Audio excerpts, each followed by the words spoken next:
and welcome to my channel. This is Nina from the Forgotten Bookshop Girl, and I know I haven't been on here for absolute ages.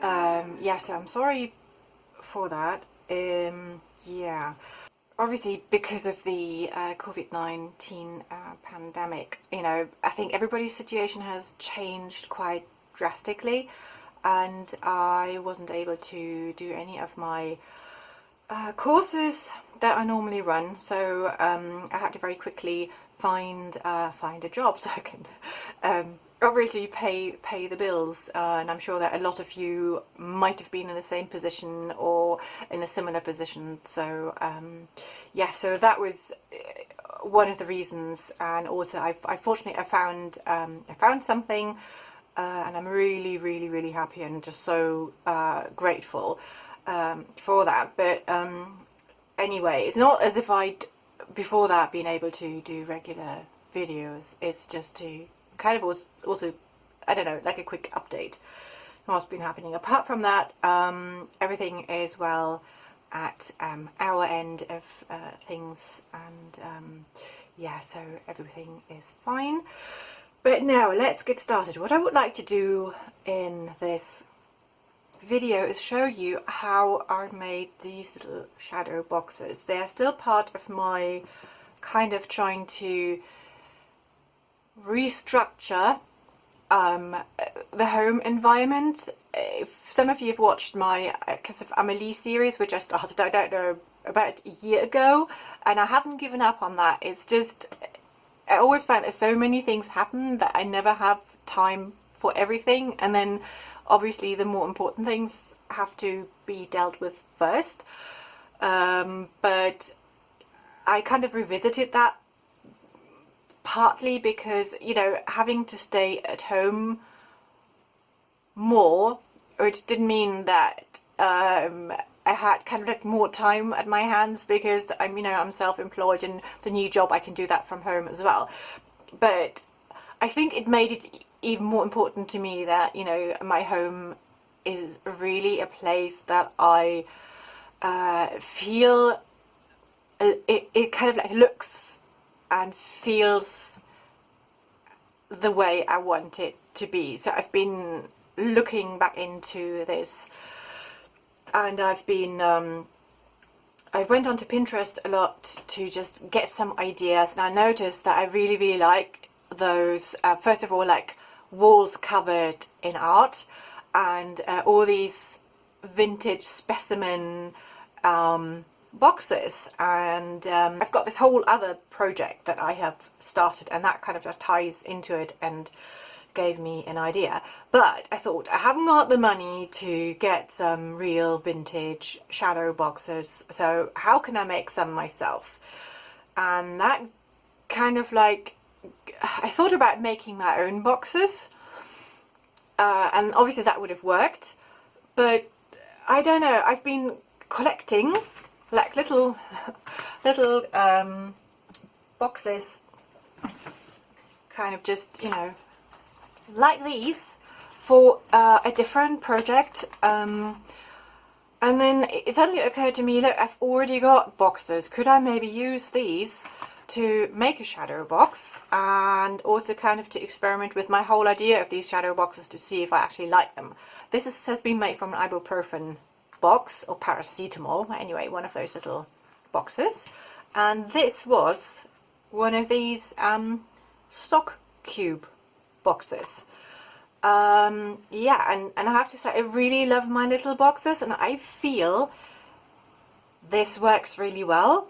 So what I've done, it's again kind of a mix of a craft with me and tutorial, if you like, because you can watch it, and then based on what I'm doing, you could make one of those yourself, and obviously adapt on the way. I'm just showing you the way I'm doing them, but you might feel like at any stage that you would like to do things slightly differently, but you could just do it exactly the way I've been doing it. Okay, this whole video is already so much longer than I wanted it to be, which is nothing new.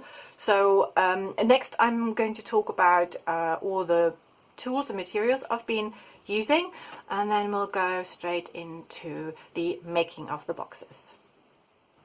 Right, I hope I've got everything here that I'm going to need. If not, obviously you will see all the materials throughout the video. So to get started, you need some old boxes, you know, any boxes that you feel will have a nice size for your shadow box. On the inside I've glued some coffee dyed paper. Then on the outside I've just used ordinary poster paint, and yeah, this is black, and then some PVA glue to get the shiny finish. Then for the little window, either a sheet of acetate, or I've also experimented with just some like cellophane from a box, but you find that some wall calendars also have kind of like a material like this to cover the front of the calendar, and some packaging will come, I think it's kind of like lasagna sheets. They've got this sort of material as well that can be used. Then obviously an old brush for the paint and the glue, a ruler, a pair of scissors, a knife, a glue stick, a pencil. I'm also using a China marker for the edges. Then if you wanted to have a little hook at the back, I've just used some old wire. I don't know if it was gardening wire, no idea. This is wire I had at home. Or an alternative would be a paper clip, and then for the wire obviously some pliers. And then I've also been using a double-sided sticky tape, and later on we'll see, I don't know where I put it now, but I'm using a different kind of sticky tape that is a lot stronger. So I hope this is all. And yes, and then obviously you will need the object that will go into your shadow box, but you know, that's up to you. And also if you want to have a little label in there, yeah, then that's another thing that you would need. But now let's just get started. Yeah, the first thing obviously before you start painting would be to open up the box, and you just do it where the seam is. And I've been using a knife to carefully cut it. Depends on, you know, some come apart really easily, others don't. So that's the first thing. I'm using the I'm painting. Then now let me just get this one apart. So unfortunately on this one, because I was just rushing it for the video, I damaged this part. You want this flap that was glued on, you really want it here so that you can glue it back together. And yeah, so I'm sorry about this. So what I will have to do, I'll take this carefully off, put it back on here, and then I'm going to use masking tape over that, just to, you know, to kind of like glue it back on and to strengthen it. And then I'll have the coffee dyed paper that I will glue on the back, so that should strengthen it a little bit. But in a way, you know, this has happened to me, it might happen to you, so now you know what I'm doing about this. But anyway, I'm painting the inside of the box because I find that because I'm using poster paint, it just sticks very easily to the inside of the box, whereas the outside of the box, because it has a, you know, a shiny surface, I don't think that the paint would stick to the surface that easily. I suppose if you had acrylic paint, that would probably work. But I just started using the inside and then glued the coffee dyed paper onto kind of like the outside, which was now the inside, and that worked well for me. but you can obviously experiment with it. So yeah, the first thing I'll do is actually paint the box. And then what I do next, and I tend to do that on my kitchen floor, but I could do it at the desk, but my desk is full with stuff, so I can't do it there. But anyway, this is just very ordinary, as I said, very ordinary. I think it was poster paint, 99p, the works. And that works just, you know, just a brush. And then I just paint the inside of the little box. What I try to make sure is that with the brush strokes, in the end I go kind of like in one direction, because you will be able to see the brush strokes, but yeah, so I'm trying to make sure that they kind of like look neat, and it doesn't really matter which way you go, kind of like this way or the other way, as long as you kind of in the end, well, that's what I do, in the end make sure that I'm going kind of like in one direction. And as I said, the reason for me painting the inside rather than the outside is because the outside has this glossy finish, and I feel that the paint will stick better on the inside.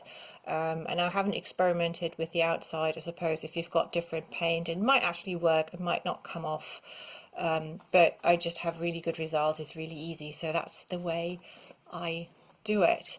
And then I tend to just add a second layer of paint once all of this has dried. Okay, doke, so the 2 layers of paint have dried. As you can see, I've done a few of the other little boxes at the same time. So now we get the glue out. I'm just using ordinary PVA glue. You could definitely use matte medium, and what I want to do is kind of like do a test and do one of the boxes with matte medium, but I can't find it. I know I've got it somewhere, but I don't know where it is, so we can't do this test. Okay, so yeah, I'm doing the same thing basically as I've been doing with the paint. I'm trying to apply the glue kind of all in one direction, because you will be able to see the brush strokes. Yeah, one thing I do find with the matte medium, that because it's kind of thicker. Yeah, and then the battery died, so I basically finished getting the first layer of glue onto all of the boxes. Yes, what I was saying with a matte medium, I always find that because it is slightly thicker, that you can see the brush strokes more than with a PVA glue. However, I find it's got a thicker, it's kind of a thicker, shinier coat. So anyway, I'll do the second coat. I mean, I suppose you could do, with a PVA glue, I might even try and do 3 coats on one of these, just to see if kind of that makes a difference or not. I find what is very important is to really wait for one layer to dry before you add the next layer, just to get kind of like a nice smooth finish. Sometimes I find that a bit yeah, but not frustrating, but I'm not kind of like patient enough to wait. But yeah, I find it's just best to wait until one layer is dry and then add the next layer. Yeah, make sure that you've covered everything evenly. You don't want it to be too thick, because I found that then it won't dry really clear, but then at the same time I want my boxes to kind of look a little bit worn, so it's okay.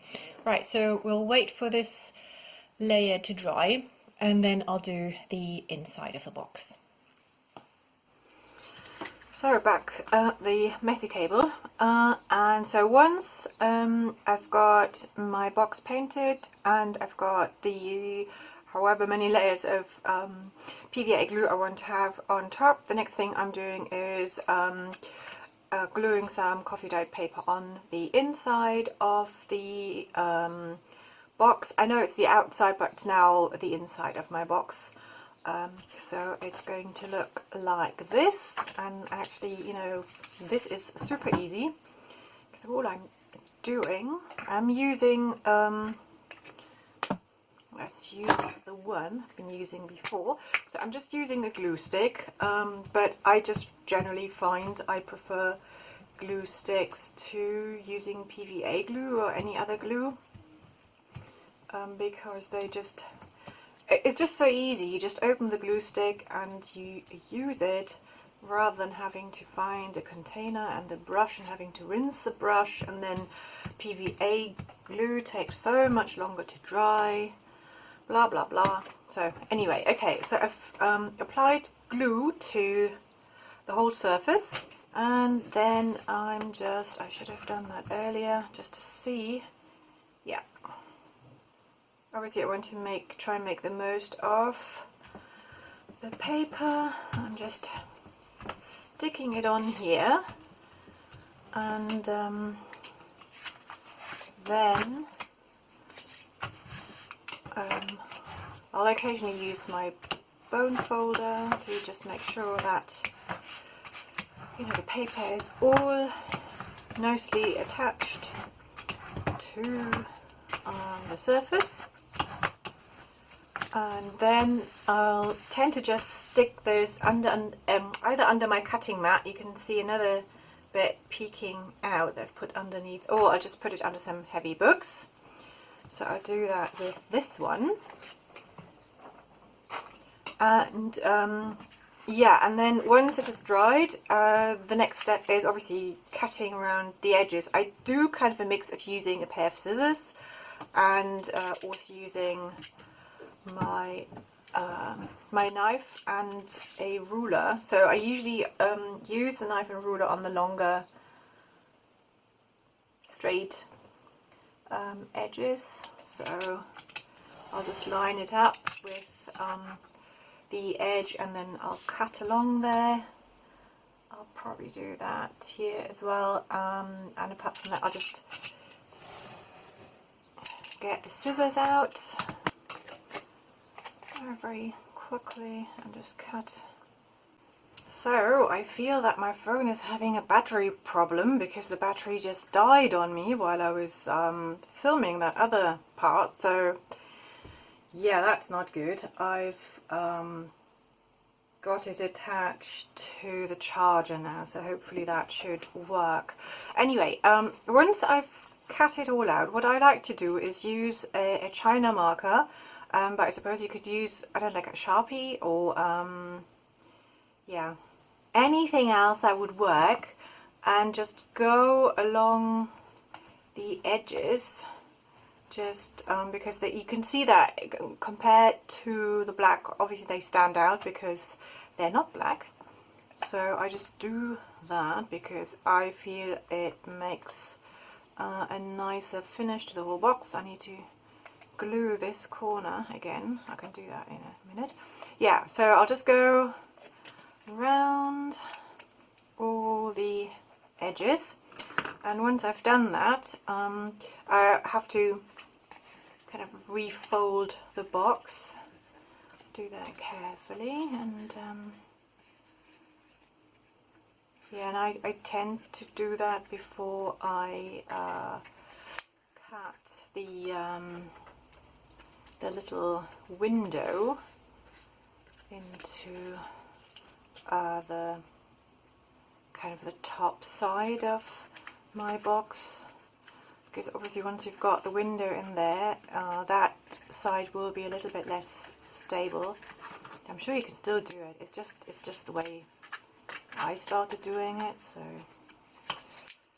I'm just sharing the way I'm doing these things. Sometimes if I find that it's a little bit difficult, I didn't glue this very well, did I? I'll use my ruler to just line it up, and use that to fold it, I'm going to re-glue some of the edges in a moment. Yeah, that looks fine. And then let me just get the other box. I've got another box here that is kind of at this stage where I've already cut, let's just call it a window. So this is what I'm going to do next with this box.